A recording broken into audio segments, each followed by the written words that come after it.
തൃക്കാരിയൂർ മഹാദേവ ക്ഷേത്ര തിരുവുത്സവത്തോടനുബന്ധിച്ച് റവന്യൂ വകുപ്പിന്റെ നേതൃത്വത്തിൽ കൺട്രോൾ റൂം തുറന്നു. കോതമംഗലം തൃക്കാരിയൂർ മഹാദേവ ക്ഷേത്ര തിരുവുത്സവത്തോടനുബന്ധിച്ച് റവന്യൂ വകുപ്പിന്റെ നേതൃത്വത്തിൽ വിവിധ വകുപ്പുകളെ യോജിപ്പിച്ചുകൊണ്ട് കൺട്രോൾ റൂം തുറന്നു. കേരളത്തിലെ 108 ശിവക്ഷേത്രങ്ങളിലെ പ്രധാന ക്ഷേത്രങ്ങളിലൊന്നായ തൃക്കാരിയൂർ മഹാദേവ ക്ഷേത്രത്തിലെ തിരുവുത്സവം മാർച്ച് 15 കൊടിയേറി മാർച്ച് 24 ആറാട്ടോടെ സമാപിക്കും. തിരുവുത്സവത്തോടനുബന്ധിച്ച് ക്ഷേത്ര പരിസരത്ത് റവന്യൂ വകുപ്പിന്റെ നേതൃത്വത്തിൽ വിവിധ വകുപ്പുകളെ ഏകോപിപ്പിച്ചുകൊണ്ടുള്ള കൺട്രോൾ റൂമിന്റെ ഉദ്ഘാടനം ആന്റണി ജോൺ MLA നിർവഹിച്ചു. മഹാദേവ ക്ഷേത്രത്തിലെ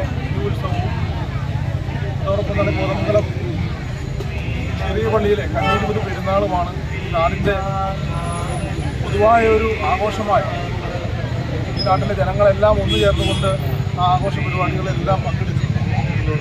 കണ്ണൂരിനെ സംബന്ധിച്ച് കോതമംഗലത്തിൻ്റെ സാംസ്കാരിക തലസ്ഥാനം എന്നുള്ള നിലയിൽ ഇവിടെ 10 ദിവസം നന്നായി തന്നെ ഇവിടെ മാലിന്യമോ അത്തരം കാര്യങ്ങളെല്ലാം കൈകാര്യം ചെയ്യുന്നതിന് വേണ്ടി തന്നെയാണ് നമ്മൾ ഇവിടെ തീരുമാനിച്ചിട്ടുള്ളത്.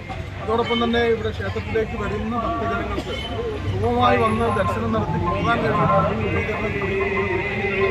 നന്നായി തന്നെ ഈ ദേശത്തിൻ്റെ ഉത്സവം എന്നുള്ള നിലയിൽ 10 ദിവസം ഉത്സവം ആഘോഷപൂർവ്വം Kothamangalam tahsildar M. Anilkumar, Devaswom board Thrikkariyoor group assistant commissioner Jijimon B, Devaswom board Thrikkariyoor sub group officer Neena Vijayan, ക്ഷേത്ര ഉപദേശക സമിതി സെക്രട്ടറി അജിത് കുമാർ EK, നെല്ലിക്കുഴി ഗ്രാമപഞ്ചായത്ത് അംഗങ്ങളായ അരുൺ C. ഗോവിന്ദ്, സിന്ധു പ്രവീൺ, വിവിധ ഡിപ്പാർട്ട്മെന്റ് ജീവനക്കാർ KP Jayakumar, MN Jagdish, S. Sajith, Sooraj C. ബെനോൻ, ക്ഷേത്ര ഉപദേശക സമിതി അംഗങ്ങൾ തുടങ്ങിയവർ പങ്കെടുത്തു. News bureau, Kothamangalam.